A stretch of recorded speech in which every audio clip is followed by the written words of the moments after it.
So the Shaftesbury project was created as a trust seeking to emulate the achievements of Anthony Ashley Cooper, the 7th Earl of Shaftesbury, who was a Victorian social reformer.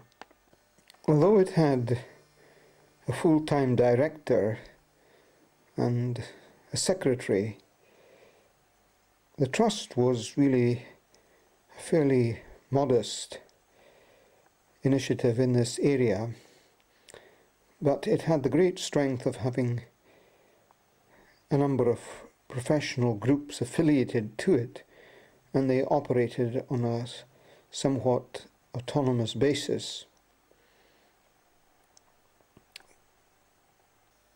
When a Scottish committee of the Shaftesbury project was brought into being, then it acquired a Scottish dimension. And it was under the Scottish committee of the Shaftesbury project that the Link Study Unit was formed. There were a number of other study units, and this one was to concentrate mainly on theology and philosophy, although the other areas of Christian social reform,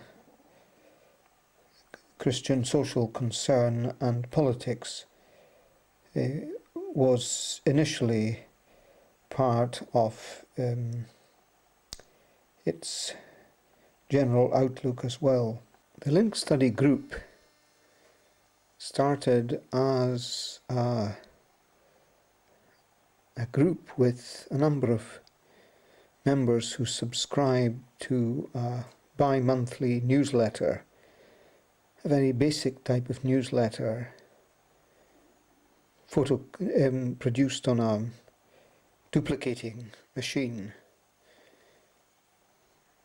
The arrival in Stirling with a base was really quite a major step forward for the Link Study Unit, as now it had the space in which to gather together important research material. The Shaftesbury project in Scotland had organised very successful conferences at Stirling University, and so there was a sense in which this branch of the project in Scotland was re-engaging with the earlier contact with the university at Stirling. Not long after the arrival of the study unit in Stirling, it was possible to arrange a conference jointly with the Victoria Institute of London on the theology of nature and natural theology. A worthwhile conference, and the papers given at the conference were reproduced in the journal of the Victoria Institute. Under the director Roy McCluffrey, the Shaftesbury project began to work ever more closely with the London Institute for Contemporary Christianity until finally a merger took place. This meant that many of the study units were really free to go their own way, and as a result of that change, in 1996, the Link Study Unit was transformed into a recognised Scottish charity, the Link Study Unit for Research and Teaching, the Link Educational Trust.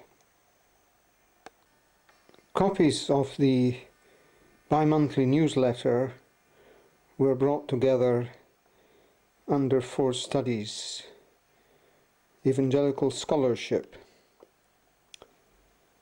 the creeds, contemporary theology, or existentialism, and finally the roots of contemporary moral philosophy. In 1997, the study unit was invited to join a party of Scottish educational institutions on an education mission to Argentina in South America.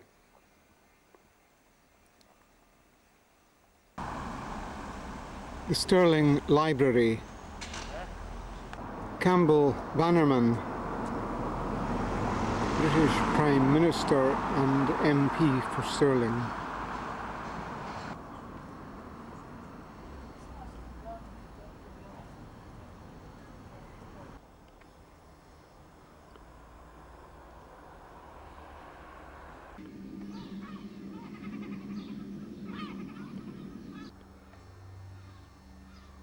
Going back to Scotland as an independent country,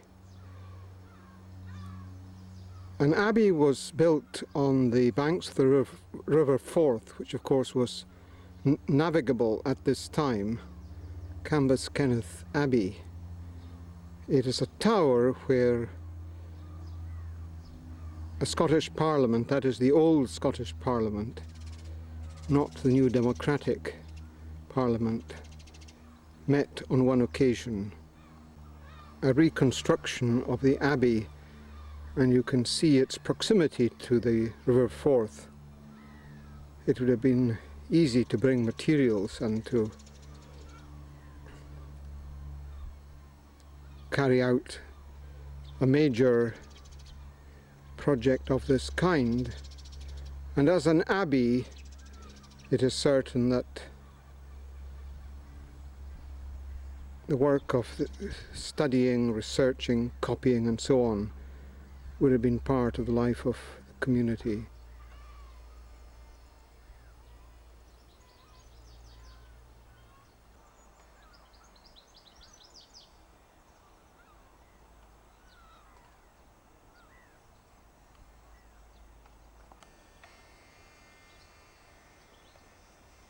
In memory of her ancestors, constructed at the request of Queen Victoria, Victorix.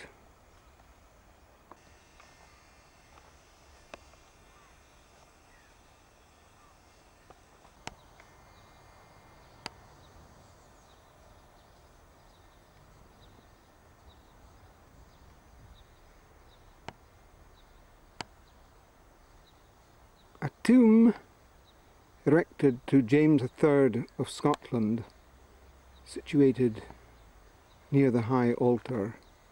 This is the memorial constructed by Queen Victoria.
Communications by rail to Stirling are really excellent.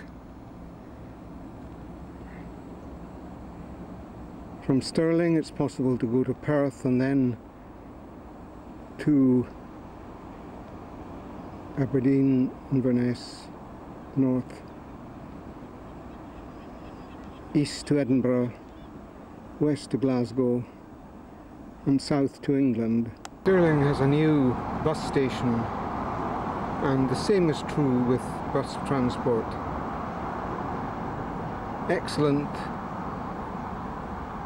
communications in all directions.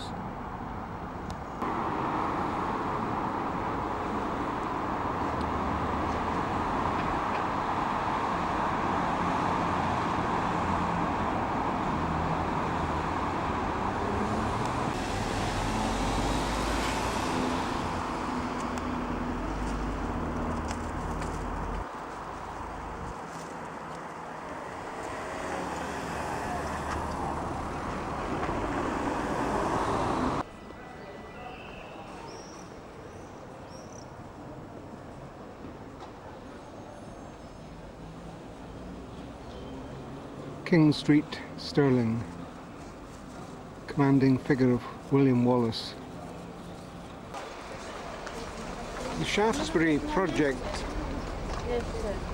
always retained a major interest in Christian social concern. This was manifested in Scotland through the work of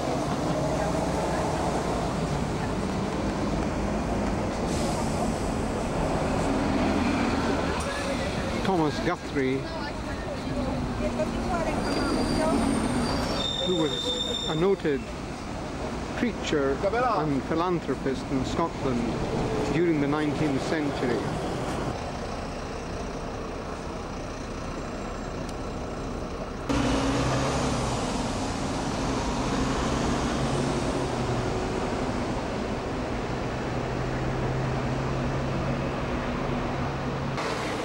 The 18th century saw the arrival of the Scottish Enlightenment, which was to transform Edinburgh, Scotland's capital, and it had an impact throughout Scotland as well.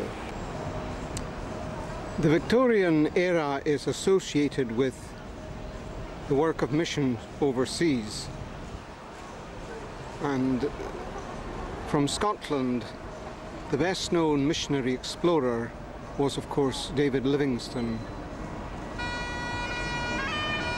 In literature, no name is more famous than that of Walter Scott. This gigantic monument to Scott is located in Princes Street